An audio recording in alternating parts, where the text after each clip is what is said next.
Bonjour à toutes et à tous. Et oui, c'est la rentrée. Mais bonne nouvelle, le JT de Culture RH continue et voici un nouvel épisode du meilleur de l'actu RH. Commençons donc comme à notre habitude avec les 5 actus RH du mois.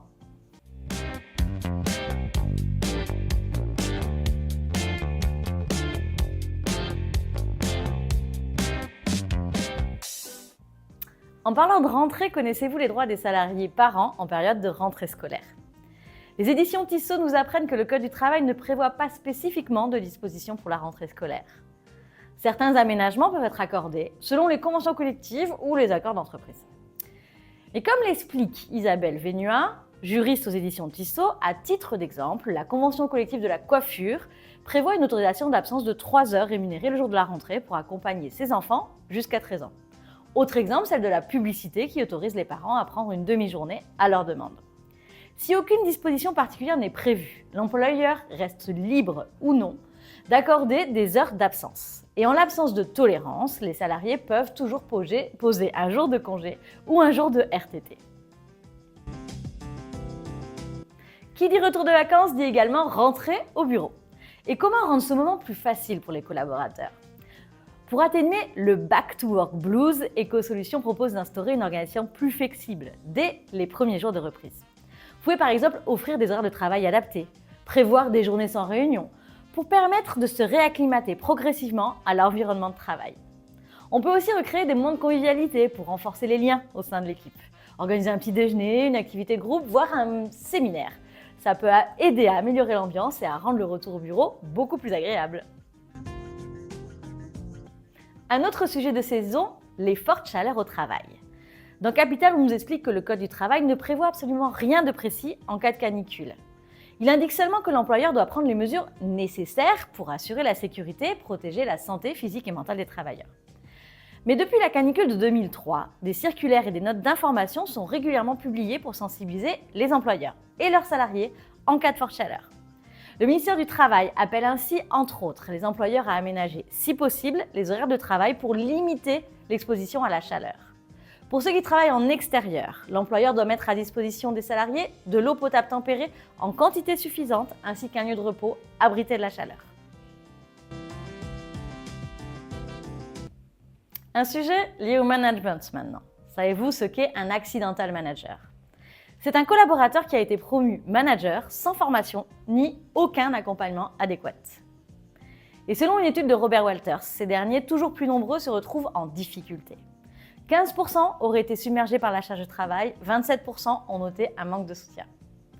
L'enquête met en lumière un autre problème préoccupant. Plus de 53% des managers interrogés affirment avoir été promus sans aucune reconnaissance officielle de leur nouvelle position.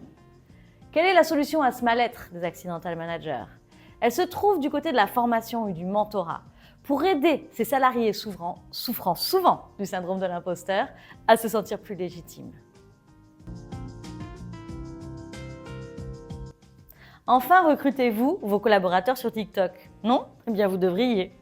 Pourquoi? Parce que, comme le soulignent les EcoSolutions, cela permet aux entreprises de présenter une image beaucoup plus attrayante qu'une simple fiche de poste. Recruter via TikTok, c'est l'occasion de tordre le cou aux idées reçues, de vous démarquer en vous présentant comme une entreprise dynamique, respectueuse des besoins de ses collaborateurs.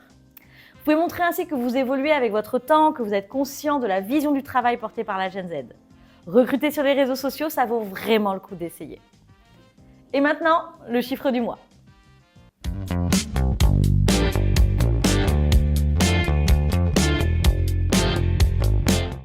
« 70. C'est le pourcentage des décideurs qui affirment que l'IA jouera un rôle clé dans le succès des RH au cours des 5 prochaines années, selon une étude de Workday. Autre chiffre intéressant, 73% des décideurs souhaitent que leur organisation explore davantage les moyens d'intégrer l'IA. Seule inquiétude, la transparence qui va s'avérer cruciale pour rassurer les employés, favoriser leur adhésion à l'IA. Et maintenant, l'info introuvable sur Culture RH.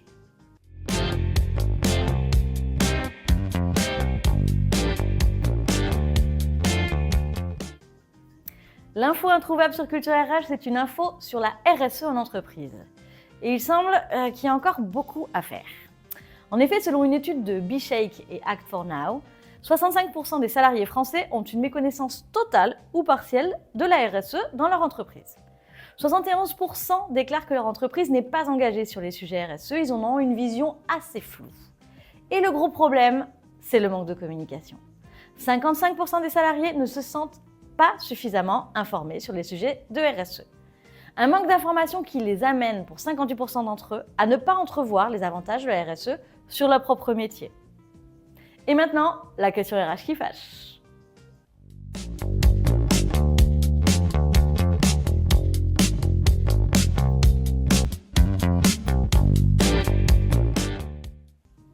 La thématique du jour de la question RH qui fâche tourne autour de la parentalité et plus particulièrement du soutien à la parentalité en milieu professionnel.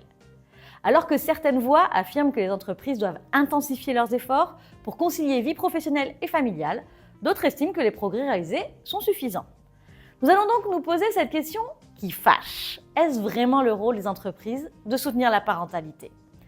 Pour y répondre, nous accueillons Marine de Cendre, cofondatrice des Parents Zen. Bonjour Marine. Pour commencer, c'est quoi le soutien à la parentalité concrètement? Et est-ce que ces dispositifs ne sont pas réservés uniquement aux grandes entreprises? Bonjour Adeline et merci pour cette première question. Alors, l'accompagnement à la parentalité, ça rassemble différents dispositifs qui concernent des mesures RH, donc comme la flexibilité, le télétravail ou encore, des jours enfants malades et tout ça, c'est pour faire face à l'aléa, de la vie de parents. Et il y a aussi des dispositifs d'aide à la vie quotidienne. Donc ça, là-dedans, on met toutes les solutions de garde, dont la crèche fait partie, du soutien psychologique ou encore, des solutions pour, les aidants. Et chez les Parents Zen, ce sont les services qu'on propose, à travers une web app. Et pour répondre précisément à votre question, les TPE et les PME accompagnent la parentalité. Donc c'est pas réservé uniquement aux grands groupes, hein. Alors, on a créé il y a 14 ans, les Parents Zen qui s'appelait Ma Place en Crèche, le plus grand réseau de crèches de France, donc avec plus de 4000 crèches. Et l'idée, c'était justement de démocratiser la crèche d'entreprise. Parce qu'avant, la crèche d'entreprise, c'était uniquement réservé aux grands groupes qui donc pouvaient se payer donc une crèche au siège de leur entreprise. Et donc, grâce à ce service, on a pu, commencer à réserver des places en crèche pour, les collaborateurs d'entreprise, quelle que soit la taille de l'entreprise, y compris pour des TPE, des PME, qui nous réservaient seulement, parfois, 1, ou quelques places en crèche, à côté du domicile des parents. Voilà. Merci Marine. Donc si j'ai bien compris, le soutien à la parentalité, c'est pour toutes les entreprises. Mais alors comment savoir si les pratiques RH sont en phase avec les besoins des salariés parents? Bah, déjà, pour commencer, parentalité, dans l'entreprise, hein, de nos clients, on fait une étude, de besoins. Donc, ça on peut mener des sondages auprès des collaborateurs, pour voir quels sont, les besoins, les attentes et on analyse aussi, des données, savoir quels sont les âges des parents, les âges des enfants, enfin voilà, toutes les données qu'on peut avoir et aussi les lieux d'habitation, parce que ça peut avoir une importance aussi sur les besoins de service. Et après, ben, chaque année, on mène une enquête, de satisfaction, justement auprès des parents, pour vérifier, si, les services qui sont proposés sont les services attendus ou s'il y a d'autres services, dont ils aimeraient, bénéficier. Très bien Marine. Pour terminer, quelles actions concrètes les RH peuvent mettre en place en termes de soutien à la parentalité? Alors, on vient justement d'éditer un livre blanc qui s'appelle, «RH révolutionner votre, entreprise en cultivant la parentalité». Je crois que vous pourrez le partager là dans les commentaires, que je vous invite à télécharger parce qu'il y a justement des exemples, de toutes les bonnes pratiques, de nos clients, pour accompagner la parentalité. Et ce que je pourrais citer comme ça de tête, c'est notamment, je sais que Nicomatic, a édité vraiment un super, on les a aidés à le rédiger, un super guide, de l'accompagnement des parents chez Nicomatic. Donc avec tout ce qui est, légal, pour les parents, pour les futurs parents et aussi, tout ce qui est mis en place par l'entreprise.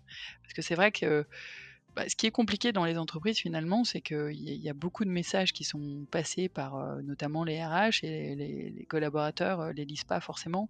Donc on n'est pas toujours au courant de de ce que l'entreprise propose.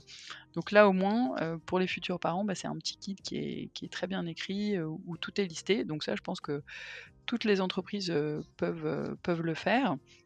Après ce qui est évidemment, quand on fait des sondages, auprès de parents salariés, ce qui est le plus attendu, en numéro un, c'est la place en crèche, hein.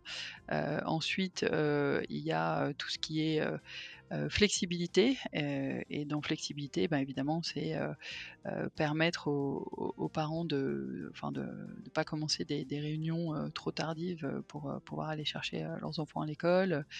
Permettre de pouvoir, s'absenter, s'il y a des rendez-vous médecins, des choses comme ça, et sans prendre, une demi-journée, être dans la confiance avec son manager. On a des clients comme Mazars, je sais qu'ils, pour le retour des femmes après leur congé mat, ils permettent de reprendre pendant 3 semaines, payées à 100 mais en étant à 90. Voilà, c'est des petites choses, qui montrent quand même qu'on veut vraiment, que les mamans reprennent le travail dans les meilleures conditions, donc c'est plutôt, pas mal. Après, qu'est-ce que je peux vous citer d'autre comme super bonne pratique? Nous, dans notre entreprise, on fait quelque chose de sympa. On permet aux salariés de partir, plus tôt, le jour de l'anniversaire de leur enfant. Évidemment, s'ils ont plusieurs enfants, ils peuvent le faire plusieurs fois dans l'année pour chacun des enfants parce que, nous, on le fait pour nos propres enfants et on trouve que c'est vraiment super pour les enfants de pouvoir aller chercher à l'école ce jour-là et faire une activité, quelque chose de spécifique. Il y a des journées enfants malades aussi, heu, qui sont appréciées dans certaines entreprises. Il y a évidemment, la prise en charge, du congé, paternité, parce que c'est un petit peu c'est un des freins principaux, la raison pour laquelle les hommes ne prennent pas assez, leur congé, paternité, c'est évidemment, le non-maintien de salaire. Voilà, donc spontanément, voilà à quoi je pense. On a aussi, plusieurs clients, qui carrément, sont OK pour qu'on leur construise une crèche pour accueillir donc les enfants de leurs salariés et donc on a fait une très belle crèche, notamment pour le zooparc de Beauval que vous devez connaître, et là, c'est une crèche quand même incroyable parce qu'en plus les enfants donc avec les professionnels, vont, plusieurs fois par semaine, observer les animaux, les nouveaux bébés là dans le parc donc c'est assez sympa. Merci encore Marine pour cet éclairage sur la réalité du soutien à la parentalité en entreprise, notamment sur la santé mentale des salariés. Et c'est la fin de ce JT de Culture RH. Merci de nous avoir suivis. Restez connectés à Culture RH pour toujours plus d'actu et on se retrouve le mois prochain.